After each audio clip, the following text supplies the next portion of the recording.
Hello, my dears. My name is Joanna, and I welcome you to Johanna Taconis, the Deconstruction of C-PTSD podcast. In this episode, we will talk about victim blaming. Or what did you do wrong that justifies everything that happened to you? This is sadly a common reality that survivors face. As well, victims of all kinds of things, and even if anything bad happens to you. So let us talk about it. The cause for this episode was the accusations against the very famous German band Rammstein and the way people treated those who came forward. It was disgusting, threatening, and sadly not surprising. I always recommend to stay in the shadows for this reason. Don't step into the light unless you are ready with a lot of backlash, especially if you speak out against well-liked and powerful people. Please be sure to take very good care of yourself and take the safe precaution you need to.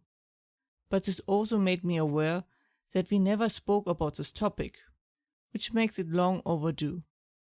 Victim blaming means one accuses the victim that their behavior has caused it, and therefore they are to be blamed for what happened.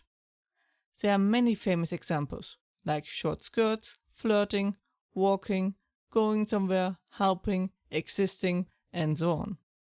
Yes, even children were asked if they didn't ask or wanted to interact with adult private parts. No one is safe. On that note, nothing I did could ever justify the things that happened to me. Nothing. It's not my fault. Neither of the others. With that being said, we first talk about exceptions, then reasons, then fear, and then how to deal with it. Like in many of these cases, it has little to do with yourself and everything with the person who makes this accusation. So before we start, I just want to throw in that sometimes it happens because of bad phrasing and people just being overwhelmed. Sometimes they just try to understand, and it's important to not come with a hammer if you can solve things with words.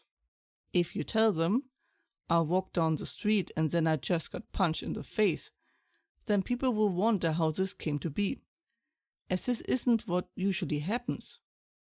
So they ask maybe something like, what did you do before that? Because usually a behavior is a response to a behavior, but these people will accept explanations and genuinely care about how things happened. They will listen and try to understand you. The second part is the important one. Because usually the problem isn't them asking, what did you do, but how they respond to the answers given. Or even worse, if they make an accusation sound like a question, like, yeah, but didn't you ask for that? Bonus points for sounding nice doing it. So let us deal with the 3 usual reasons for that. Now the first reason is that they don't want to deal with it. Be it because they are overwhelmed with their life, prior bad experiences, or not just caring enough about you. They will do everything to just keep the issue out of their lives. Not really anything you can do about that. Second reason is that they need to keep their worldview intact. Be it because they like that person, or that those things don't just happen. People are less likely to believe anything said about someone they view favorably. Something that is well documented.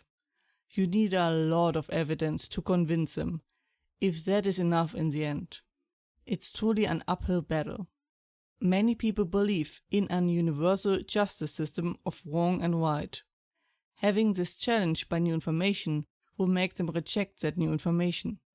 Cognitive dissonance doing its thing again. Now, the third reason leads us to the underlying theme of the reasons, fear. The third reason is that it could happen to them. Because if it happened to you, and you did nothing wrong or anything to deserve it, then it also could happen to them. That is a very scary thought, which people push as far away as possible, even if they technically knew this the whole time. Denial is once again not just a river in Egypt. But the real hurting human being in front of them shatters that illusion, so they try to run away from it, as much as they can, avoiding it at all costs, even if it's a relationship with that person. Also, it might be contagious and also affect them, so double the reason to push it and the person as far away as possible. In their fear, they can make everything worse, and more likely to end up in such a situation themselves. So it's not about you, but about the fear. You might be able to convince them, but it will likely be painful and exhausting. So how do we deal with it? Well, first by avoiding contact with such people and protecting ourselves as much as possible. Especially after trauma, we are extremely vulnerable, and it is easy to get a second trauma from the rejection afterwards. I talked about it recently in episode 139, Isolation, the trauma after the trauma. So the most important step is to protect yourself by avoiding those people, but also understanding how they spotted you and what the issue was. Sometimes certain phrasing makes things harder than it should be. Sometimes there's nothing you could have done. Second is being careful who you speak with it about it. It saves you a lot of head and heartache, even if confirmation is so direly needed. Third is getting better as fast as possible. It makes you more resilient and later immune to these things. Fourth is understanding why these comments hurt you.